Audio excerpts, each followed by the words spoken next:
Hello, welcome to second channel of friendship preparation. मेरा नाम है कृष्णा और मैं लेके आया हूं आपके लिए एजुकेशनल। इस वीडियो में मैं डिस्कस करने वाला हूं ग्रीन ओलंपियाड से रिलेटेड कुछ क्वेश्चंस।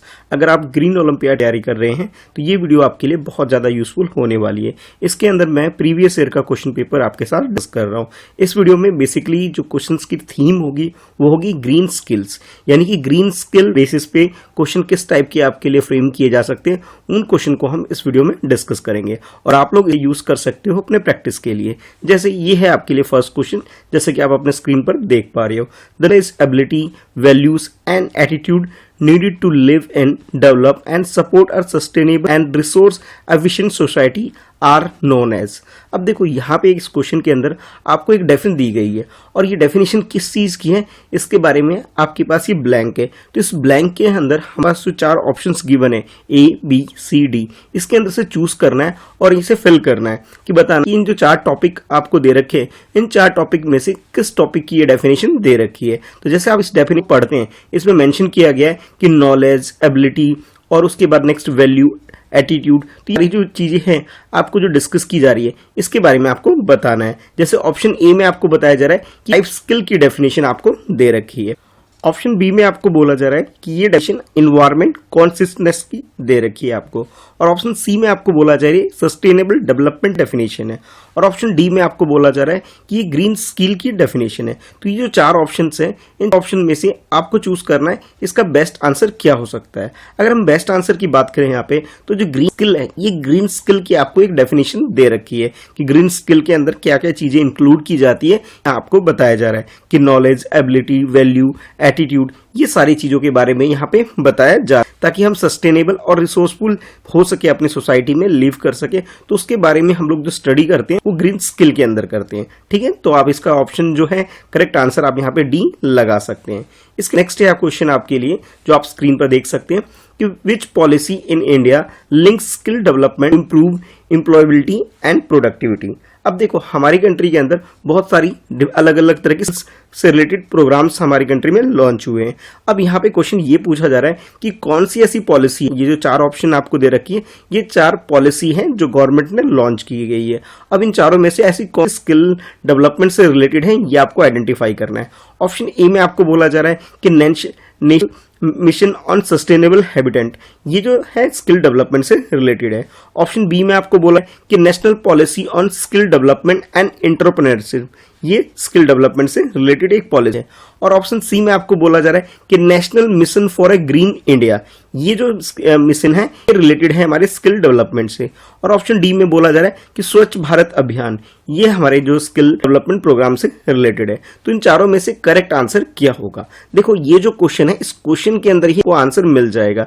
यहाँ जैसे पॉलिसी बात की जा रही है वो पॉलिसी है स्किल डेवलपमेंट से रिलेटेड है। इन चारों ऑप्शंस को देखो, इन चारों ऑप्शन में से जो बी ऑप्शन है यहाँ आपको प्रोग्राम के बारे में जो मेंशन किया जा रहा है कि national policy on skill development, यानी ये जो पॉलिसी है किससे रिलेटेड है, स्किल डेवलपमेंट से रिलेटेड है। तो आप लोग समझ सकते हैं कि इसका जो आंसर होगा वो बी हो जाएगा। कई बार एग्जाम में क्या होगा आपके साथ कि क्वेश्चन के अंदर आपको आंसर होगा, बस आपको ठीक से उसे रीड करना है और उसके अकॉर्डिंग ही आपको चूज करना है। तो इसका करेक्ट आंसर आप लगाते हो option B, national policy on skill development and entrepreneurship, ये आपका आंसर हो जाएगा। बात देखते हैं नेक्स्ट क्वेश्चन, और इस क्वेश्चन में आपसे पूछा जा रहा है in our daily life we can contribute to create a sustainable society by following 4 R's and 1 U of sustainability। अब ये जो 4 R है इसके बारे में क्वेश्चंस में आपको गिवन है कि 4 R मीन्स है these are reduce, reuse, recycle and refuse। ठीक है, लेकिन यहाँ जो 1 U है ये 1 U मीनिंग यहाँ पे क्या है वो ब्लैंक स्पेस गिवन है। तो U की जगह क्या यूज हो रहा है ये आपको यहाँ फिल करना है और ये आपका करेक्ट आंसर हो जाएगा। तो देखो इस क्वेश्चन के अंदर आपको जो डिफरेंट ऑप्शंस दे रखे हैं उन्हें पहले रीड करोगे। तो U मीन्स यहाँ पे है अपसाइकिल, U मीन्स है अपग्रेड, U मीन्स है अपलोड, U मीन्स है अप यूज। तो इसमें जो करेक्ट आंसर की अगर हम बात करें तो ये आपका ऑप्शन ए जो है अब ये आपका करेक्ट आंसर है। यानी कि अगर हम सस्टेनेबल डेवलपमेंट की बात करें तो उसके अंदर 4 आर आते हैं। तो 4 आर मीन्स क्या है ये आपको पता होना चाहिए कि रिड्यूस, रीयूज, रिसाइकिल, रिफ्यूज, और इसके अलावा 1 यू आता है और यू की मीनिंग यहाँ पे क्या है अप साइकिल है। तो करेक्ट आंसर हमारा ऑप्शन ए होगा। इसके बाद नेक्स्ट देखो, नेक्स्ट क्वेश्चन है आपकी स्क्रीन पर, which of the following is not an example of green transport.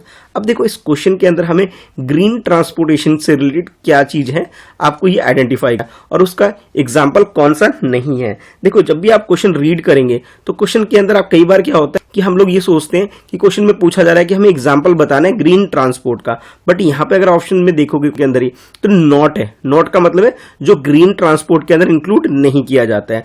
अब एक एक करके चलते हैं कि ग्रीन ट्रांसपोर्ट के अंदर कौन सा इंक्लूड होता है कौन सा नहीं होता है। जैसे फर्स्ट ऑप्शन है आपके पास vehicles running on compressed natural gas, यानी कि वो सारे व्हीकल जिसके अंदर सीएनजी यूज होता है। अगर हम इसकी बात करें तो ये ग्रीन ट्रांसपोर्ट के अंदर इंक्लूड होता है। ऑप्शन बी में आपके पास है vehicle running on petrol and diesel, जो पेट्रोल और डीजल से चलते हैं, तो ये ग्रीन ट्रांसपोर्ट के अंदर उसके एग्जाम्पल अंदर नहीं आता है। ठीक है, उसके बाद नेक्स्ट है पर्सनल बाइसाइकिल, जैसे आप साइकिल वगैरह जो यूज करते हो, क्या इसके अंदर कोई धुआं वगैरह होता है? नहीं होता है, यानी कि ग्रीन ट्रांसपोर्ट की कैटेगरी के अंदर ये आ जाता है ये। ठीक है, उसके बाद आपके इलेक्ट्रिक व्हीकल, ये सब भी क्या होते हैं? इन सब में भी धुआं नहीं होता, यानी कि ये इन्वायरमेंट को पॉल्यूट नहीं करते हैं, तो ये भी ग्रीन ट्रांसपोर्ट के अंदर आ जाते हैं। लेकिन क्वेश्चन में हमसे पूछा गया क्या कि ऐसा एग्जाम्पल चूज करना है जो कि ट्रांसपोर्ट के अंदर नहीं आता है। तो आप ध्यान से देखोगे जो ऑप्शन बी है जिसके अंदर पेट्रोल और डीजल यूज हो रहा है, ग्रीन ट्रांसपोर्ट की कैटेगरी के अंदर नहीं आते हैं, तो करेक्ट आंसर हमारा ऑप्शन बी हो जाएगा। आजकल आपने देखा होगा आपने कि जितनी भी गाड़ियां आ रही है जो कि ग्रीन ट्रांसपोर्ट से रिलेटेड है, उनके जो नंबर प्लेट है ग्रीन कलर के होते हैं, ये आप लोगों ने देखा होगा। तो जब भी आप ग्रीन कलर के नंबर प्लेट वाले व्हीकल को देखोगे तो आप समझ जाना ये गाड़ी है, ये ग्रीन ट्रांसपोर्ट है, यानी इसके अंदर पेट्रोल डीजल का यूज नहीं हो रहा। ठीक है, इसके अंदर क्या यूजर है? इलेक्ट्रिक व्हीकल की कैटेगरी के अंदर ये आता है, तो ये भी आपको पता होना चाहिए। इसके बाद नेक्स्ट क्वेश्चन है आपके लिए जो आप इन पर देख सकते हैं। क्वेश्चन है आपके लिए which of the following options define best the concept of sustainable development. अब देखो इस क्वेश्चन के अंदर सस्टेनेबल डेवलपमेंट की अगर मीनिंग या डेफिनेशन अगर अच्छे से आती है तो इस क्वेश्चन का आंसर आप अच्छे से कर पाएंगे।